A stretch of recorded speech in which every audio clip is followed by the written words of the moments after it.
hello' মৰমৰ ভাইটি uncle তো যিসকলে আপোনালোকে DLED এক্সাম দিছিল যোৱাকালি ৰিজাল্ট হৈ গৈছে আপোনালোকে যিসকলৰ নেকি ভাল এটা মাৰ্ক আহিছে তো আপোনালোকে কেনেকৈ এডমিশ্যন হ'ব আপোনালোকৰ নিয়াৰেষ্টত থকা চেণ্টাৰত তো মই এইখিনি বস্তু আপোনালোকক ধুনীয়াকৈ দেখাই দিম তো তাৰ কাৰণে আপোনালোকৰ কৰিব লাগিব কি আপোনালোকৰ ফাৰ্ষ্ট টাইমত মোবাইলত থকা যিকোনো ৱেবছাইটত যাব লাগিব মই মোৰ মোবাইলত থকা ক্ৰম ব্ৰাউজাৰৰ ৱেবছাইটত আহিছোঁ তাত আহি পিনে আপুনি চাৰ্চ কৰিব SCERT বুলি চাৰ্চ কৰি তাতে ওপৰত অহা লিংকটোত ক্লিক কৰি দিব চাওক যিটো নেকি SC অফিচিয়েল পোৰ্টেল হেতু ওপেন হৈ গৈছে তো আপুনি কি কৰিব চাওক SCERT PET 2025 যেটো নেকি ওয়েবসাইট আছে তাতে আপুনি ক্লিক কৰি দিব ইয়াতে ক্লিক কৰি দিলে তাৰ সমূহ ডিটেইলছখিনি ইয়াত আহি যাব ইয়াত চাওক যেটো নেকি ইম্পৰ্টেন্ট নোটিছ বুলি এটা নোট লিখা আছে ইয়াত opening of the online submission of application এইখিনি বস্তু হৈ গৈছে তো আমি এক্সামো দিছো ইয়াৰ কাৰণে আপুনি কি হ'ব যোৱাকালি ৰিজাল্ট দিছে তো আপোনালোকে যিসকলে ৰিজাল্টটো চোৱা নাই আপোনালোকে ইয়াত ডাউনলোড বুলি লিখা আছে result of pre entry test তাতে ডাউনলোড কৰি আপোনালোকে ৰিজাল্টটো চাব পাৰিব ডিস্ট্ৰিক্ট ওয়াইজ আৰু ইয়াৰ কাৰণে মই ধুনীয়াকৈ মোৰ চেনেলত এটা ভিডিঅ' আপলোড কৰি দিছোঁ যদি আপোনালোকে চোৱা নাই তেতিয়াহ'লে যাই পিনে এটা চাব পাৰিব ইয়াৰ পিছত চাওক আপোনালোকে যদি schedule for inter admission process এই চাওক ৰেড কালাৰ এটা আছে ইয়াত আপোনালোকে ডাউনলোডত ক্লিক কৰি দিব ক্লিক কৰি দিয়াৰ পিছত চাওক ইয়াত ধুনীয়াকৈ দি আছে আপোনালোকৰ কোন দিনা কাট অফ মাৰ্কৰ ৰিজাল্ট দিব কোনদিনা সেই লিষ্টটো আহি যাব cut off suppose district wise list আহিব দৰং ডিস্ট্ৰিক্টত কিমানজন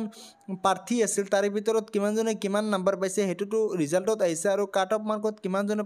পাব সেইখিনি বস্তু ধুনীয়াকৈ লিষ্ট কৰি সেই এইটো পৰ্টেলতো মুকলি কৰি দিয়া হ'ব তো আপোনালোকে কি কৰিব ইয়াত সেই ডেটটো হৈছে আপোনালোকে চাব ইয়াত চাওক ডেট অফ ডিক্লেৰেশ্যন অফ ৰিজাল্টটো যোৱাকালি 28 তাৰিখত দি দিছে অনলাইন কাউন্সেলিং যেটো আছে এইটো 29 তাৰিখ মানে আজি দিব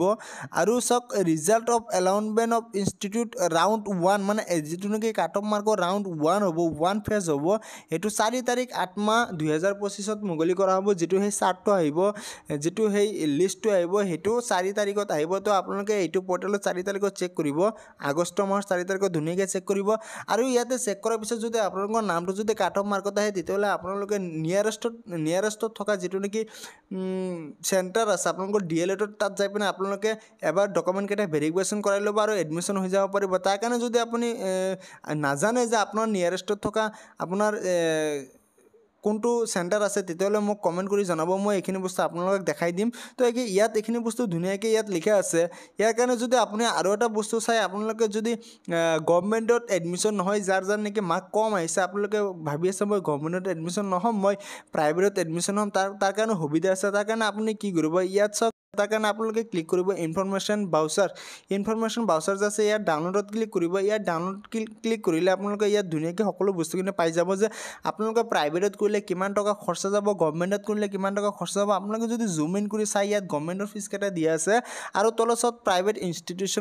ইনষ্টিটিউশ্যনত ফিজখিনি ইয়াত দিয়া আছে আপোনালোকৰ টোটেল প্ৰাইভেট ইনষ্টিটিউশ্যনত